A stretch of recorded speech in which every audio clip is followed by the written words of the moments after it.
mga ka-farmers. So ngayon medyo natapos na ang ating medyo busy na trabaho sa bundok. So going to duty na po. Magjo-duty naman ako. Ako po ay isang pulis at isa akong criminologist. Pero pumasok ako sa pulis, nakahiligan ko po yung mag-farm, no? So ayun, pinapagpatuloy ko kasi may lupain din ang ama ko. So masaya pala maging farmer. Saya maging farmer, mahirap. Pero ang bottom line is maganda sa kalooban na may meron kang napapakain.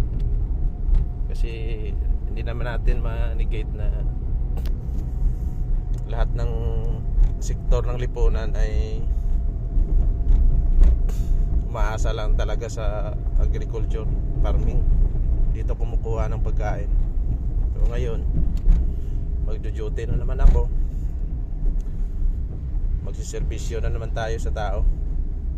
So medyo hindi pa ako nagpagupit. Magpapagupit ako mamaya kasi tuwing day off ko pumunta ako sa bundok. Nangingitim na. Ayun lang mga ka-farmers. So please subscribe, no?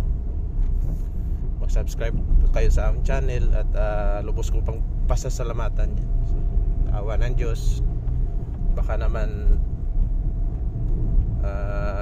dumami-dami yung followers natin, yung mga subscribers. Hindi po ako nag-upload sa Facebook.